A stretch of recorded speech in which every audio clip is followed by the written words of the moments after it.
ask you to. It does.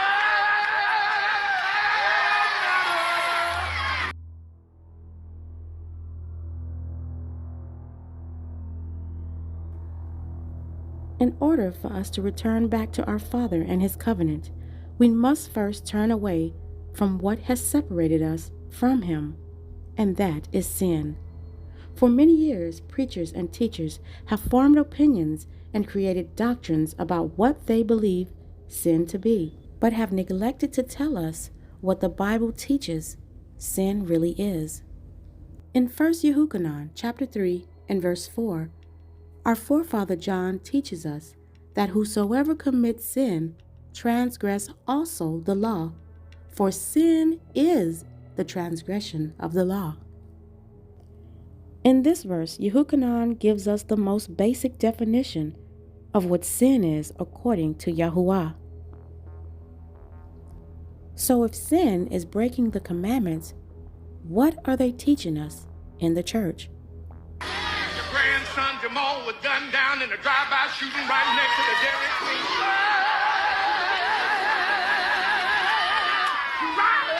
Trust in his vision. In this scene, the writers wrote in for the pastor to say, "Your grandson Jamal was shot down in a drive-by shooting next to Dairy Queen."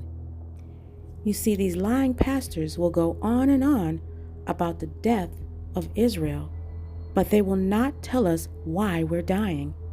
Why are we a destroyed people?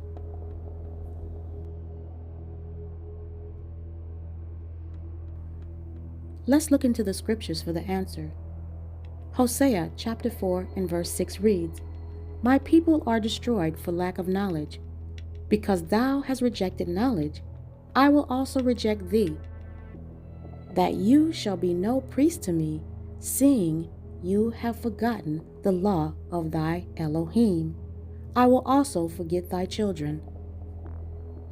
But what did Yahuwah mean when he said, "You will be no priest to me, and that I will forget your children because you forgot my law"? These secular churches will never teach the children of Israel the real reason why they're under the curses of Deuteronomy 28.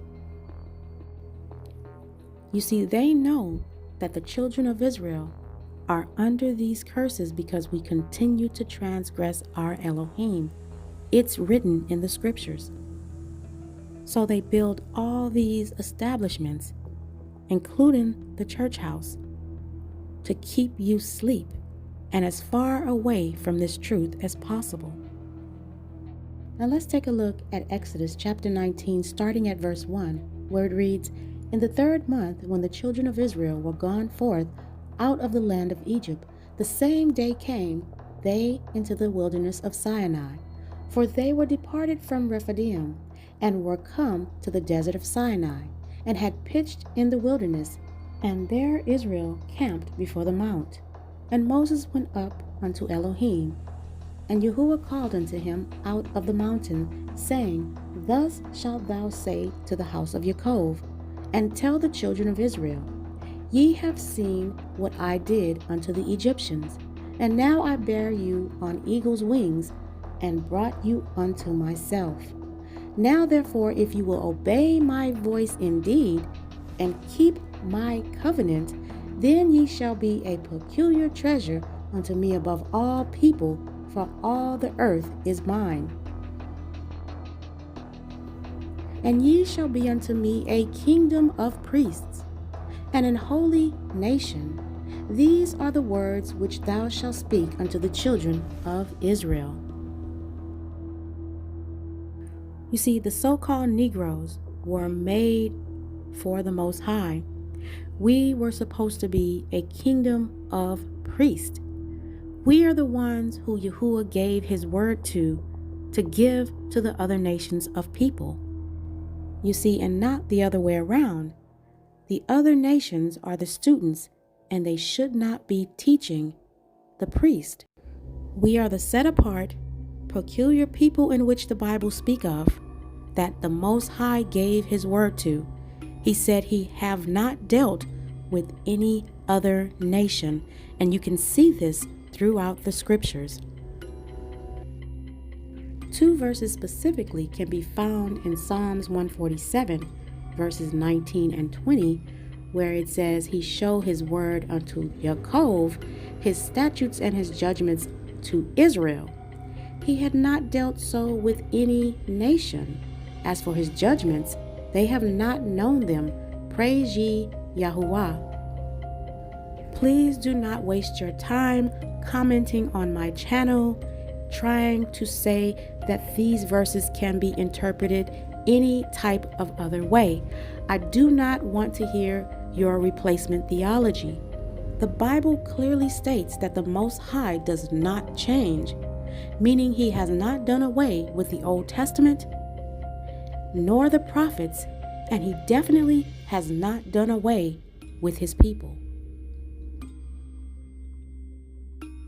Don't believe me? Let's look at Malachi chapter 3, starting at verse 6. For I am Yahuwah, I change not, therefore ye sons of Jacob are not consumed. And in case you're wondering, consume means to be destroyed. Verse 7 goes on to say, Even from the days of your fathers ye are gone away from mine ordinances, and have not kept them. Return unto me, and I will return to you, said Yahuwah of hosts.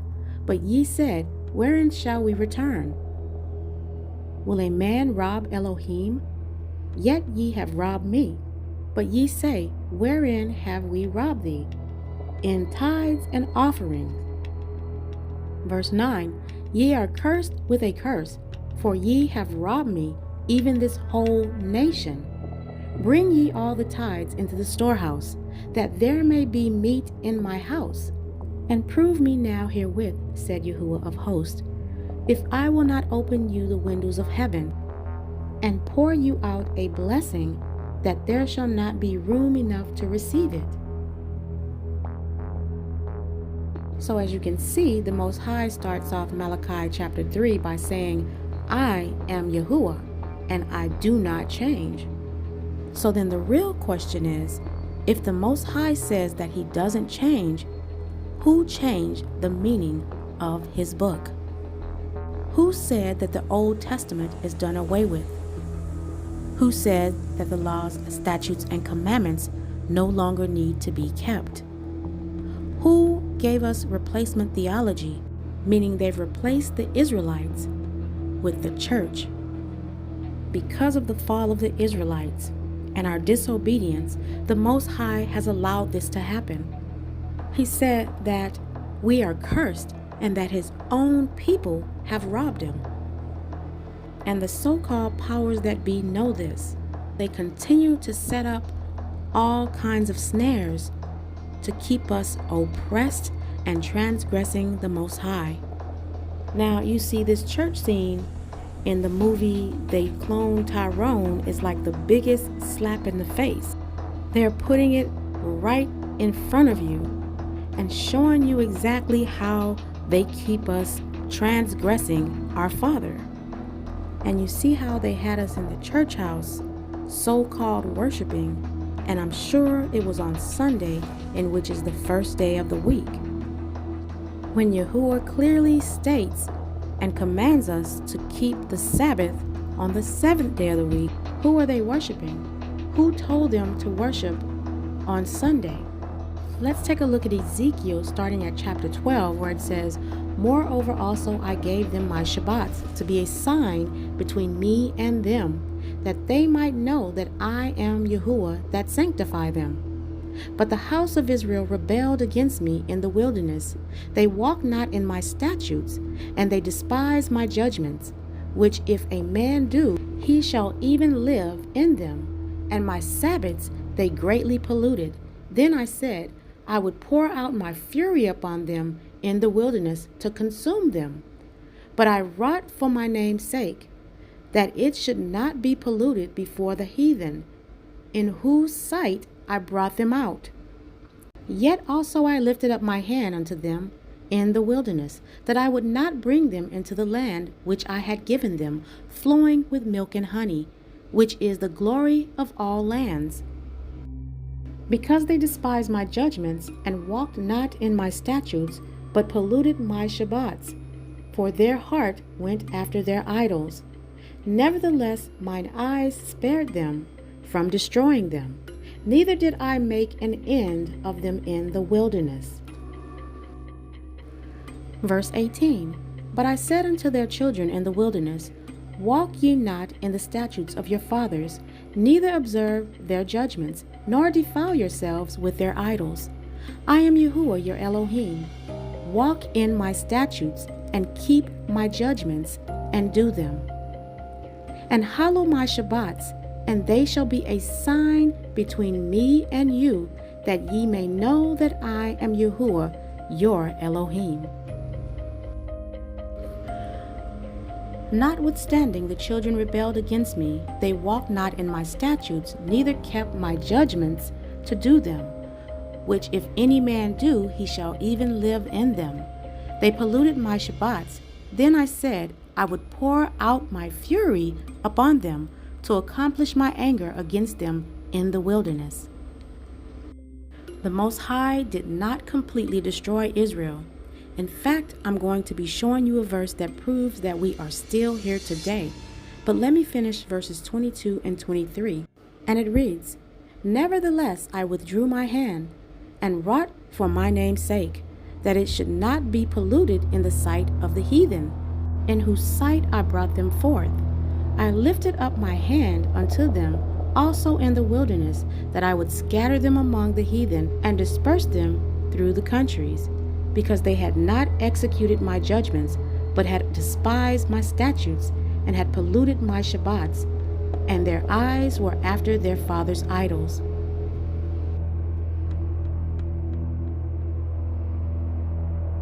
Let's look at Exodus chapter 20, verses 8 through 11, in which reads, Remember the Shabbat day to keep it holy. 6 days shalt thou labor, and do all thy work. But the 7th day is the Sabbath of Yahuwah thy Elohim. In it thou shalt not do any work, thou, nor thy son, nor thy daughter, thy manservant, nor thy maidservant, nor thy cattle, nor thy stranger that is within the gates. For 6 days Yahuwah made heaven and earth, the sea, and all that in them is, and rested the 7th day. Therefore Yahuwah blessed the Shabbat day and hallowed it.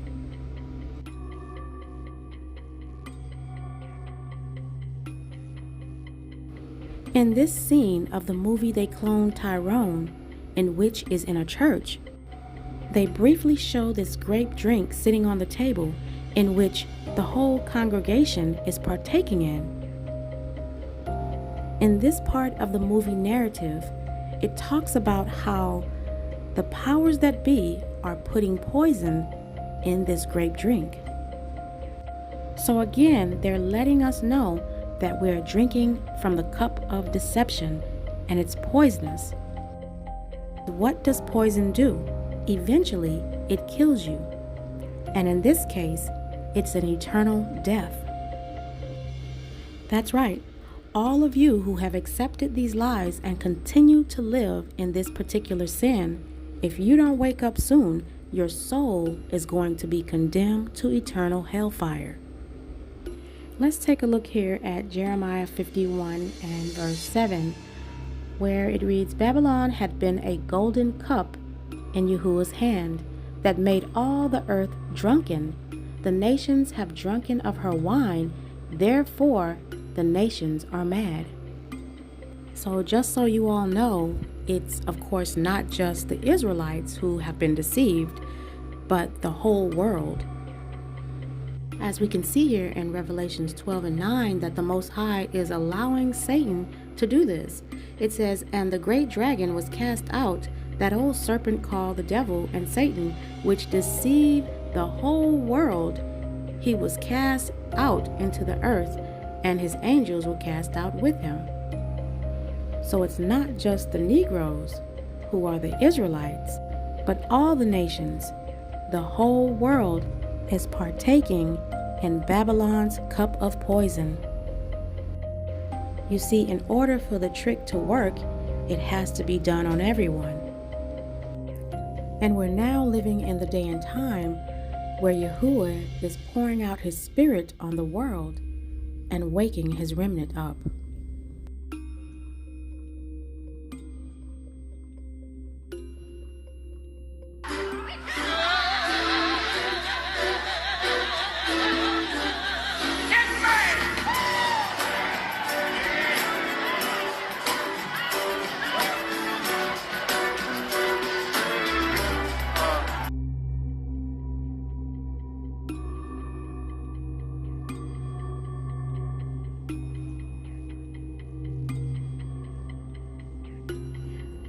No one can stop this awakening.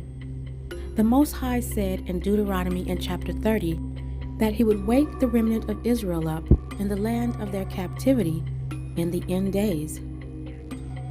That's a clue that the Israelites are still here on this earth. But before I go, I mentioned showing you some verses that further prove that the Israelites aren't just some ancient people who no longer exist, but in fact are still here on this earth. Thus said Yahuwah, which give the sun for a light by day, and the ordinances of the moon and of the stars for a light by night, which divide the sea when the waves thereof roar. Yahuwah of hosts is his name. If those ordinances depart from before me, said Yahuwah, then the seed of Israel also shall cease from being a nation before me forever. Okay, so in this context, the Most High is referring to the seed of Israel. In other words, his offspring and everyone who comes from his seed line. This concludes my video for today. May the Most High bless you all and keep you all safe in this dark hour. And until my next video, Shalom.